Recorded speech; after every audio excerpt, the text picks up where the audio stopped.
दिल्लीच्या जंतर मंतरवर सलग 36 दिवस चाललेलं आंदोलन आणि त्यानंतर मिळालेला ऐतिहासिक विजय म्हणजेच केंद्रीय शिक्षण मंत्री धर्मेंद्र प्रधान यांचा राजीनामा।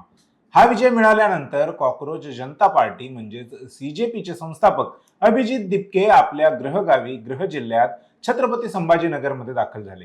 5 आणि 6 ऑगस्ट रोजी झालेल्या 2 दिवसीय रणनीतिक बैठकीनंतर त्यांनी सीजेपीच्या नव्या राष्ट्रीय कार्यकारिणीची घोषणा तर केलीच, परंतु सोबतच एका नव्या वादळी मोहिमेचं रणशिंग देखील फुंकलंय।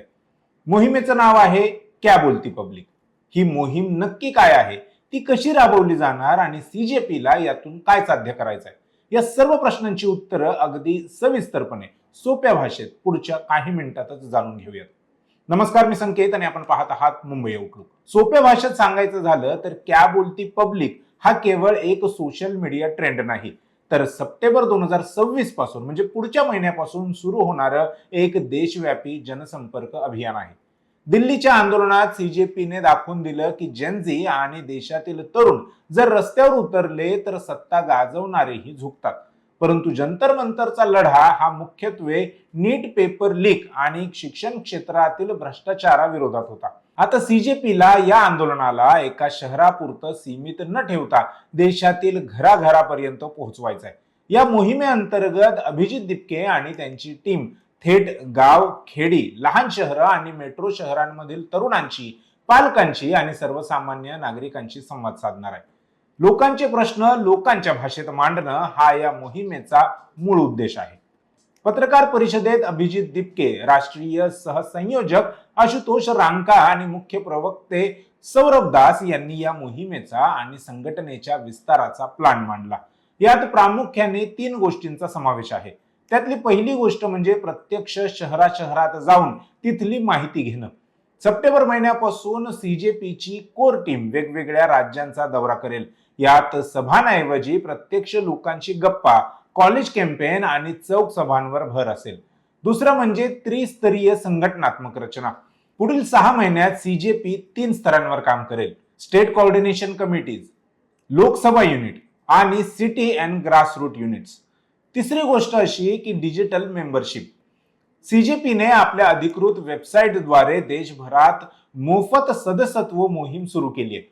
यात विद्यार्थी, तरुण प्रोफेशनल्स आणि सर्वसामान्य नागरिक आपले virtual digital ID card download करून या चळवळीत सहभागी होऊ शकतात।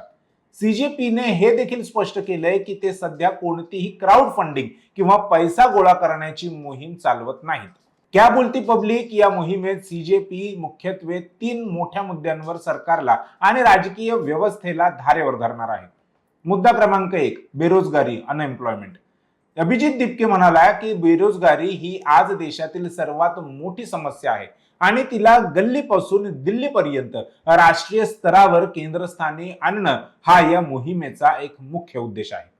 मुद्दा क्रमांक 2, महागडे शिक्षण आणि शिक्षणाचे व्यापारीकरण।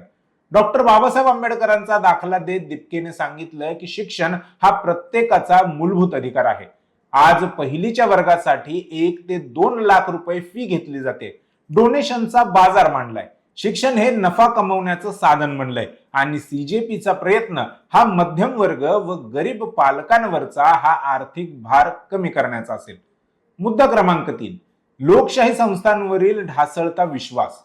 न्यायपालिका असो, निवडणूक आयोग असो व प्रसार माध्यम, आज सर्वसामान्यांचा या संस्थांवरील विश्वास उडालाय।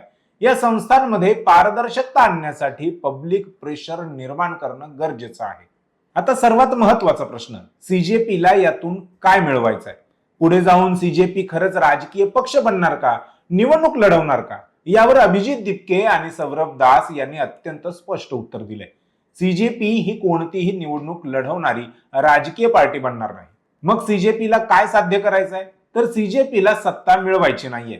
सत्तेत कोणीही असो, त्यांच्याकडून अकाउंटेबिलिटी आणि पारदर्शकता मागण्यासाठी देशातील सर्वात मोठा पब्लिक प्रेशर ग्रुप बनायचा आहे।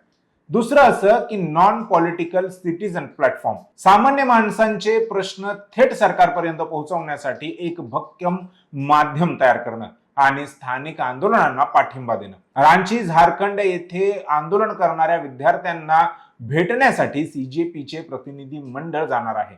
म्हणजेच जिथे जिथे विद्यार्थ्यांवर आणि तरुणांवर अन्याय होईल तिथे सीजेपी पोहोचेल. या सर्व मोहिमेत पर्यावरणवादी कार्यकर्ते व वैज्ञानिक सोनम वांगचुक हे सीजेपीचे मार्गदर्शक अर्थात मेंटॉर म्हणून काम करत राहतील, पाठिंबा देत राहतील, हे देखील बैठकीत स्पष्ट करण्यात आलंय.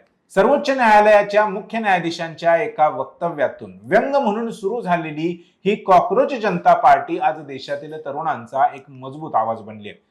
दिल्लीत मिळालेल्या विजयानंतर थांबण्याऐवजी छत्रपती संभाजीनगरच्या बैठकीतून त्यांनी क्या बोलती पब्लिकच्या रूपाने दुसऱ्या अभियानाची किंवा दुसऱ्या अध्यायाची सुरुवात केली.